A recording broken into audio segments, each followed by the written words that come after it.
سوات کی تحصیل مٹا کی خوبصورت وادی پیوچار یہاں آنے والے ملکی اور غیر ملکی سیاحوں کو ہر طرف قدرتی حسن اور لازوال خوبصورتی دیکھنے کو ملتی ہے۔ وہیں ایک خوبصورت غار یعنی ٹنل بھی ان کی توجہ کا مرکز بنتی ہے۔ اس خوبصورت ٹنل کو ایک بہت بڑے پہاڑ کو کاٹ کے بنایا گیا ہے جو نہ صرف تعمیری شاہکار ہے بلکہ سیاحوں کے لیے ایک خوبصورت ٹورسٹ اسپاٹ بھی ہے۔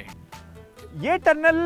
آج تک کسی کو نہیں پتا کہ کب قائم ہوئی، کن لوگوں نے قائم کی، کس مقصد کے لیے قائم کی، لیکن بہت سی متھ بھی ہیں اور بہت سی ریالٹی بھی اس کے ساتھ جڑی ہوئی ہیں۔ یہ جو علاقے ہیں بیسیکلی یہ ہیں تو بہت پرامن، لیکن اسلام پر یہ مر مٹنے کو تیار ہوتے ہیں۔ کہا جا رہا ہے کہ اسی علاقے سے ایک صوفی مامون کا لشکر تیار ہوا تھا جو جہاد افغانستان میں بھی جس نے پارٹیسپیشن کی تھی، اور ان پہاڑی علاقوں کے اوپر ان کو ٹرین بھی کیا گیا تھا۔ تو چلتے ہیں ذرا پہلے اندر کی طرف ٹنل کا ذرا آپ کو میں احوال دکھاتا ہوں۔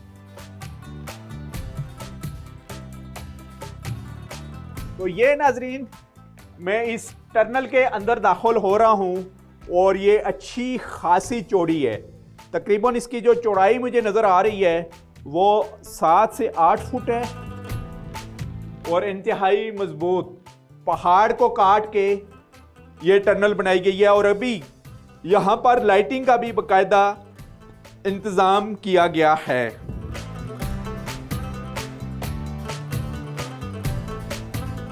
گل جلیل صاحب بتائیے گا، یہ پہاڑ پورے کو کاٹ کے یہ ٹنل کب بنائی گئی، کوئی پتہ ہے آپ کو؟ یہاں کی جو بیسک ہسٹری ہے، جو یہاں کے مجاہدین کے نام سے جو لوگ جانے جاتے تھے، تقریباً 8 سے لے کے 10 بندے تھے۔ بالکل پہلے وہ جو سوویت یونین کا تھا کہ کیا تھا رشین وار، بالکل اس وقت کے مجاہدین جو تھے یہاں کے لوکل وہ رہتے تھے۔ پھر 9/11 کے بعد جو ہے اس کی یہ جو ابھی ملیٹنسی یہاں آئی ہوئی ہے یا جو بھی آئی ہوئی ہے، جو امریکہ نے چڑھائی کی تھی افغانستان پر، پھر یہاں سے افغانستان سے لوگ ڈسپلیس ہو چکے ہیں، تو کچھ لوگ یہاں آئے، کچھ لوگ پاکستان کے اور حصوں میں چلے گئے۔ یہاں کے دیہاتی لوگ ہیں، اور یہاں تو آپ کو پتہ ہے کہ پٹھان تو مہمان نواز ہیں، اور انہوں نے بھی اس وقت مہمان نوازی کا فائدہ اٹھایا، اور وہ پڑوسی لوگ تھے، تو سب پاکستانیوں نے مل کے ان کا مدد کر دیا۔ مساجدوں میں اعلانات ہوتے رہے، ہر طرح کی اس کو فیسیلیٹیٹ کر دیا گیا۔ تو جب ہمیں تو اس کا پتہ ہی نہیں تھا، جب ہم نے یہ نیوز چینلوں پہ یہ دیکھا کہ یہاں ایک ٹنل بنی ہوئی ہے، حالانکہ ہم یہاں کے لوکل بندے ہیں، باشندے ہیں، لیکن ہمیں پتہ نہیں تھا۔ پاک آرمی نے ایک آپریشن کیا، وہ کامیاب آپریشن ہوا۔ اب تو 14 سال ہو گئے ان علاقوں میں امن ہے، اور اس میں یہاں کے مقامی لوگ پرامن ہیں، اس میں کوئی بھی اس وقت بھی کوئی بھی انوالو نہیں تھا، یہاں کا مقامی پیوچار کا بندہ کوئی بھی انوالو نہیں تھا۔ باہر کے ہی لوگ آئے تھے اور پھر وہ واپس چلے گئے تھے۔ تو اب یہ ہے کہ پاکستان گورنمنٹ سے اور آرمی سے کیا آپ اپیل کریں گے کہ یہ ٹنل تو بنی ہوئی، اس کو ہم پازیٹیو طریقے سے کیسے استعمال کر سکتے ہیں اس کا؟ ہم تو پاک آرمی سے یہی امید رکھتے ہیں کہ یہاں لوگوں کو، ٹورسٹ کو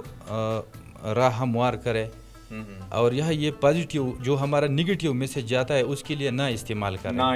ہم پرامن لوگ ہیں، امن سے ہمارا پالیسی ہے جیو اور جینے دو، جیو اور جینے دو، اور سادے لوگ ہیں، محنت کر کے خود روٹی کما رہے ہوتے ہیں۔ یہی ہماری پالیسی ہے کہ ہمارا تقریباً 95% انحصار جو ہے یہاں کے لوگوں کا اپنے خود پر ہے، 5% ہمارا حکومت پہ ہے، حکومت پر ہے۔ تو یہی وجہ ہے کہ ہمارا پالیسی یہی ہے کہ ہم جیو اور جینے دو، جیو اور جینے دو۔ یعنی یہ کہنا چاہ رہے ہیں جی کہ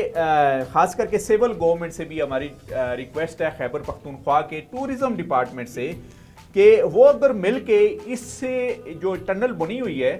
اس کو وہ پازیٹیو طریقے سے بھی اس کا یوز کر سکتے ہیں۔ وہ پازیٹیو یوز کا یہ ہو سکتا ہے کہ اس کو اچھے طریقے سے رینوویٹ کرے، یہاں پر کوئی ٹورسٹ ہاٹ بنایا جائے، اور خاص کر کے آپ کو پتہ ہے کہ دنیا بھر سے جو پاکستان بھر سے جو سیاح ہیں وہ سوات کا رخ کرتے ہیں، اور یہ تقریباً جو سوات ہے مٹا، وہاں سے 45 منٹ کی ڈرائیو پر وہ بھی لوگ آ سکتے ہیں، اس کو دیکھ سکیں، یہاں پر بیٹھیں، وزٹ کریں، کھانا پئیں، اور اس کے ساتھ ساتھ جب یہ ہوگا تو کم از کم مقامی لوگوں کو بھی روزگار ملے گا، کیونکہ اس کو ابھی تک ختم نہیں کیا گیا، لیکن اس کو پازیٹیو طریقے سے ہم اس کا استعمال کر سکتے ہیں، تاکہ جو ٹورسٹ ہائکنگ کے شوقین ہیں، کچھ اور لوگ ہیں، وہ یہاں پر آئیں، اس کو دیکھ بھی لیں کہ کس انداز سے اس وقت یہ بنائی گئی تھی، کہ وہ جو روڈ ہے وہ ڈیولپڈ ہو تاکہ یہاں پر ٹورسٹ آ سکیں۔ سر جدھر یہ ہم کھڑے ہیں، خاص طور پر یہ جو ٹنل ہے، اس کے لیے بہت سے سیاح آتے ہیں باہر سے،